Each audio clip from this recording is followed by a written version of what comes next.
오늘 할 말씀은 하나님을 멸시하고 이스라엘 백성으로 하여금 하나님께 범죄케 한 엘리의 두 아들 홈니와 비느하스를 대하는 엘리의 모습과 그리고 결국 회개할 줄 모르는 엘리 집안을 멸하실 것이라는 하나님의 저주의 말씀이 기록되어 있습니다. 22절부터 26절까지가 엘리와 그 두 아들들에 관한 이야기인데요. 엘리가 매우 늙었다 그랬습니다. 엘리가 죽을 때 98세에 죽었다고 알려져 있는데요. 상당히 늙은 상태에 있었습니다. 그의 아들들이 행한 온갖 죄악들을 그가 들어왔고 또 결정적으로 듣게 되었습니다. 그가 들은 아들들의 비리는 온 이스라엘에게 행한 모든 일들이었습니다. 즉 제물과 관계된 것이었죠. 희생 제사로 드린 짐승의 고기를 쇠 살 갈고리로 삶는 가마솥에서 먼저 찍어내 자기들이 차지하거나 또 기름도 태우기 전에 살고기, 날고기를 달라고, 생고기를 달라고 사람들을 욱박지르고 안 주면 빼앗고 하는 그런 일들, 곧 하나님께 예배 드리는 것과 관계된 그런 것을 짓밟아버린 하나님께 대한 이스라엘 사람들의 경건함과 거룩함과 그분 앞에 두려워 떨며 순종하는 그 신앙 자체를 짓밟아버린 아주 악한 그런 일을 한 것을 그가 엘리가 듣게 되었고 뿐만 아니라 회막문에서 수종드는 여인들과 동침하는 그런 범죄, 죄악을 한 것을 보게 되죠. 그동안 듣고도 방치해 두었던 두 아들들에 대한 엘리의 태도였습니다만은 이제 소문이 하도 나쁜 소문이 계속 들리니까 아들들에게 드디어 말을 합니다. 아이들을 훈계를 합니다. 너희가 어찌하여 이런 일을 하느냐? 내가 너희의 악행을 이 모든 백성에게 듣노라. 24절 내 아들들아 그리하지 말라. 내게 들리는 소문이 좋지 아니하니라. 너희가 여호와의 백성으로 범죄하게 하는도다. 사람이 사람에게 범죄하면 하나님이 심판하시려니와 만일 사람이 여호와께 범죄하면 누가 그를 위하여 간구하겠느냐. 자, 상당히 설득력 있게 그들의 잘못이 무언지, 그들의 잘못을 처리할 수 없는 무서운 죄라는 것도 지적을 해주고 있습니다. 그런데 그 아들들은 자기 아버지의 말을 듣지 아니했다. 이는 여호와께서 그들을 죽이기로 작정하셨습니다. 하나님께서 죽이기로 작정하셨기 때문에 말을 안 들은 것이 아니라 그들은 아무리 말을 해도 듣지 않을 상황인 것을 하나님은 아시고 이제는 더 이상 인내치 않고 죽여야겠다. 그렇게 하시는 말씀으로 이해가 됩니다. 자, 이제 엘리가 잘못하고 있는 아들들을 훈계하지 않습니까? 제가 얘기를 쭉 읽어보니까요. 엘리가 아들들에게 한 가지 결국 한마디밖에 없어요. 무슨 말이냐? 그리하지 마. 그게 전부였어요. 하나님께 범죄하고 있는 두 아들들, 이스라엘 백성들 하여금 그러면 하나님을 우습게 여기고 하나님을 경멸하는 그런 태도를 갖게 한 그 엄청난 죄악을 향하여 얘들아 그래야지 마. 나쁜 거야. 나한테 나쁜 소문 들리는데 그러면 안 되겠어. 하지 마. 고작 아비가 자녀에게 이 정도를 하고 말았다. 참 아버지로서 자식에 대한 바른 교육을 하지 못한 전형적인 모습이죠. 그래서 신구약 전체를 통해서 자녀를 잘못 기른 대표적인 케이스가 엘리입니다. 엘리 하면 홈니와 비느하스. 그들이 어떻게 사람들과 하나님 앞에 악을 행했는가 하는 것을 어떻게 엘리가 다루었느냐. 그러지 마. 얘들아, 그러지 마. 뭐 그게 전부였다는 것이죠.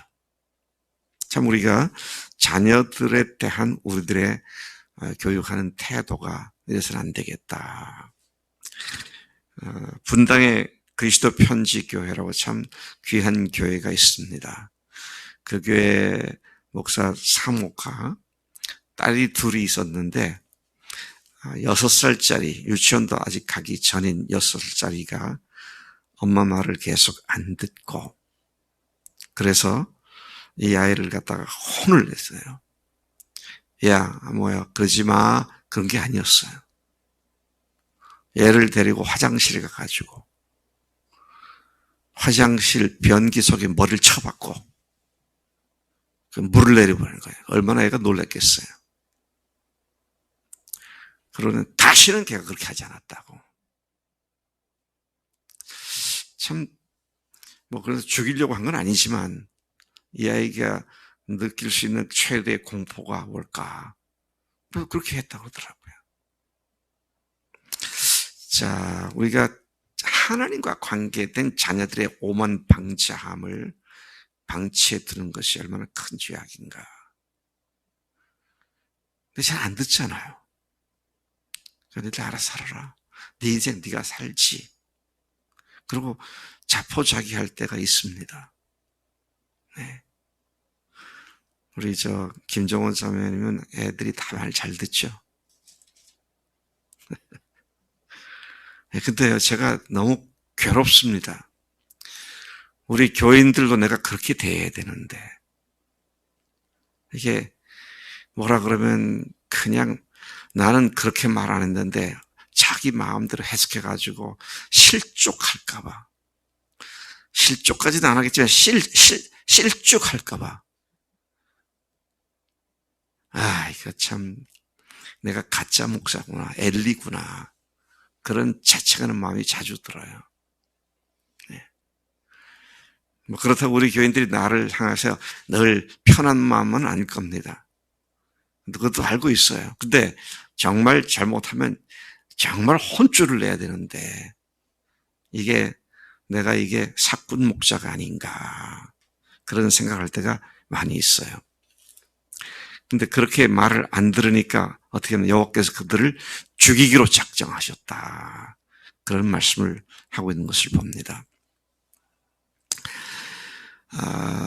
비록 그가 말로 아이들에게 그것이 얼마나 심각한 죄인지, 그들의 행위가 백성들에게 어떤 해악을 끼치고 있는지 이런 걸 설명을 하고 그렇게 다 이야기를 했음에도 불구하고 그가 한 말은 그러지 마.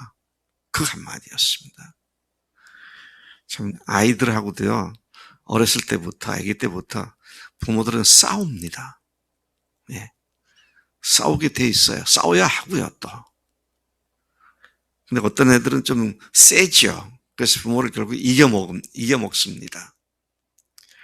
근데 요즘 한국 교육이 부모 이겨먹으라고 가르치고 있잖아요. 그러니까 세대가 망할 세대가 된 것이 아닌가. 지금 그런 생각을 해봅니다. 그런 한편에서 하나님은 하나님의 위대한 종을 키우고 계셨습니다. 참 이게 묘한 대조를 이루고 있어요. 이 본문이요. 26절을 보니까 아이 사무엘이 점점 자라매 여호와와 사람들에게 은총을 더욱 받더라. 아무리 세상이 악하고 망하는 길로 가도 하나님께서는 반드시 하나님의 사람을 거기에 다시 세우시는 줄로 믿습니다. 네. 엘리야가 그 이사벨이죠. 이사벨의 그 핍박을 피해서 그가 헐떡거리며 숨어 있을 때에 하나님께 하는 말이 이제 다 죽이고 나만 남았습니다. 그럴 때 하나님께서 뭐라 그러셨어요? 바알에게 무릎 꿇지 않은 7,000명을 남겨두었다. 하나님께서는 악하고 아주 패악한 세대 속에서도 하나님을 경외할 줄 아는 사람을 여전히 보존하고 계시는 그런 사실을 여기서 보게 되는 것이죠. 엘리의 두 아들들 대 사무엘, 이렇게 두 사람들을 이렇게 대조시켜서 이 말씀을 하고 있는 것이죠. 자, 27절부터 마지막 36절까지는 엘리의 집에 내린 저주를 자세히 기록하고 있습니다. 자, 27절에 보니까 하나님의 사람이 엘리에게 와서 그랬어요. 그래서 제가 이 하나님의 사람이 누굴까 자료를 찾아보고 또 성경 앞뒤를 보고 그래도 누군지가 확실치 않더라고요. 아마 사무엘이 아닐까. 사무엘이 이제 장성을 또 했을 테니까 사무엘이 아닐까. 근데 사무엘이라고 보기에는 또 아닌 것 같기도 하고, 그래서 다른 책들에서 다른 사람들은 뭐라 그랬나 들춰보니까 사무엘이라고 보는 사람도 없지는 않지만 그냥 알려지지 않은 익명의 선지자, 그렇게 얘기를 했더라고요. 예. 근데 엘리에게 왔습니다. 자, 그래서 그가 한 말이 뭐냐라고 할 때 그 내용을 보면, 너희 조상이 애굽 바로에게 속하여 종살이 할 때 내가 그들에게 나타나 이스라엘 모든 지파 중에서 내가 그를 택하여, 그는 모세일 수도 있고요, 아론일 수도 있습니다. 근데 에봇을 입혔다고 하는 거 보니까 아론인 것 같아요. 그를 택하여 내 제사장으로 삼아 내 제단에 올라 분향하게 했고 제사장 옷 에봇을 입혔다. 지금 여기 제사장 역할을 하는 이 엘리 역시 그 후손이라고 볼 때에 네 선조 아론에게 특별히 이스라엘 지파들로부터, 그것도 레위 지파들로부터 내 후손들에게 내가 대제사장 직분을 맡긴다고 했는데 너 그런 맥락에서 네가 지금 거기 있는 것이 아니냐. 그리고 이스라엘 자손이 드린 모든 화제를, 제사를 내가 네 조상의 집에 주었는데 너희는 어찌 내 처소에서 내 제물과 예물을 밟으며, 예, 하나님께서 그 아들들의 행위를 일컬어 하나님의 처소에서 하나님의 제물과 예물을 짓밟았다, 그렇게 말씀하시죠. 내 아들들을 나보다 더 중히 여겨 내 백성 이스라엘이 드리는 가장 좋은 것으로 너희들을 살찌게 했느냐. 이렇듯 제사장의 근본을 말한 뒤 무서운 저주를 예언합니다. 여러분, 참으로 우리가 조심해야 할 건요, 예배 드리는 자세는 내가 하나님을 어떻게 경멸하느냐 아니면 존중히 여기느냐를 드러내고 있는 겁니다. 네. 예배 시작 10분 전까지는 와가지고 예배 시간을 기다렸다가 예배가 시작되면 집중해서 찬송할 땐 찬송에 집중하고 기도할 땐 기도에 집중하고 말씀 들을 땐 거기에 집중해서 딴 생각이 내 머리를 침범하지 못하도록 지키는 일을 의도적으로 하지 않는다면 그것은 하나님의 예배를 짓밟는 것과 똑같은 것이다. 이 사실을 정말 진지하게 생각합니다. 왜냐하면 우리는 예배 드릴 때 강연을 들으러 온 것이 아니고요, 또 기분 풀려고 해서 신난 찬송을 부르려고 온 것도 아니고요, 하나님을 예배케 해서 왔기 때문에. 그래서 요즘 세대가 점점 갈수록 옷을 편리하게 입잖아요. 근데 옛날에는 제가 미국 가보니까 미국 교인들은 썬데이 클로스가 있더라고요. 주일날 입는 옷. 그래서 가장 좋은 옷만 갖고 그날 입고 나오고. 근데 뭐 요즘 뭐 슬리퍼 끌고 맨발에 그냥 뭐 적당하게 티셔츠 하나 걸치고, 예. 남자들도 보면은요, 여름에, 금년에는 그런 꼴이 없었으면 좋겠는데 그냥 허벅지 다는 반바지 입고, 이게 지금 뭐하러 여기 바캉스하러 왔나, 교회 에어컨이 좋으니까 시원하게 하려고 왔나. 그래서 어떤 때는 참 기가 막혀요. 여자들도 마찬가지고. 우리가 하나님 앞에 예배 드리는데 우리가 한번 생각해 보세요. 최 집사님, 제가 한번 여쭤볼게요. 윤석열 대통령이 최 집사님 얘기를 듣고 청와대로 초청을 했어요. 그러면 어떻게 옷을 입고 가시겠습니까? 그렇죠. 넥타이를 메고, 네, 세탁을 또 한번 하고, 네, 이발도 단정하게 또 하고, 대통령 만나는데도 그러는데, 하나님께 예배 드리는데, 이런 엘리 제사장의 두 아들들 같이 짓밟았다, 경멸했다, 그런 표현으로 계속 말씀하고 있습니다. 자, 결국 그들에게 임할 무서운 저주가 서너 가지가 나오는데요. 첫 번째는 나를 존중히 여기는 자를 내가 존중히 여기고 나를 멸시하는 자를 내가 경멸할 것이다. 참 우리가 암송했으면 좋겠어요. 사무엘상 2장 30절 전체를 암송하지 않는다 하더라도 이 부분, 나를 존중히 여기는 자를 내가 존중히 여기고 나를 멸시하는 자를 내가 경멸할 것이다. 우리는 하나님을 존중히 여기는 자들이어야 합니다. 참 두렵고 떨리는 마음으로 늘 하나님께 최고의 존경과 영광을 돌리는 것이 되어야 한다는 것이죠. 두 번째, 이건 저주가 아니고 이것을 받게 되는 교훈들인데요. 내가 네 가문에 노인이 하나도 없게 할 것이다. 네. 저주가 맞죠? 네. 가문에 노인이 하나도 없게 할 것이다. 무슨 말입니까? 애가 태어나고 어느 정도 자라다가 젊을 때 다 죽을 거다. 이거 얼마나 큰 저주입니까? 그 집안이 쇠할 수밖에 없죠. 그 집안이 망할 수밖에 없는 것이죠. 또 이스라엘에게 모든 복을 내려도 너는 내 처소의 환난을 볼 것이요 네 집에 영원토록 노인이 없을 것이다.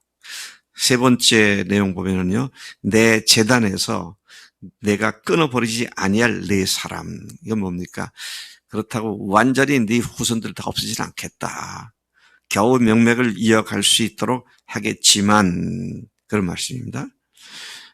버리지 아니할 네 사람이 네 눈을 쇠잔하게 하고 또 내 마음을 슬프게 할 것이요 내 집에서 출산되는 모든 자가 젊어서 죽으리라. 세상에 이런 저주가 어떻게 이런 저주가 다 있겠어요. 넷째 다시 보면은요, 네 두 아들 홈니와 비느하스가 한 날에 죽는 것이 내게 표징이 되리라. 네 두 아들 한 날 한시에 죽게 된다. 그걸 보면 앞으로 네 후손들이 내가 저주했는데 그것이 그렇게 될 것이라는 표징이다. 그렇게 말씀을 하고 있는 것이죠. 자, 그런 저주의 예언을 한 선지자는 이제 하나님께서 그럼에도 불구하고 하실 일을 예언하죠. 35절 이하 하나님께서 하나님의 마음, 하나님의 뜻대로 행하는 성실한 제사장을 하나님을 위하여 일으키실 것을 말씀하십니다. 그 사람은 내 마음, 내 뜻으로 행할 것이다. 내가 그를 위해 견고한 집을 세울 것이고 나의 기름 부음 받은 자 앞에서 영구히 행하리라. 이 말씀은 사무엘을 지칭하여 훗날 오시게 될 그리스도를 암시하는 말씀으로도 이해가 됩니다. 그러나 내 집에 남은 사람인 엘리의 후손들은 은 한 조각과 떡 한 덩어리를 위하여 그에게 엎드려.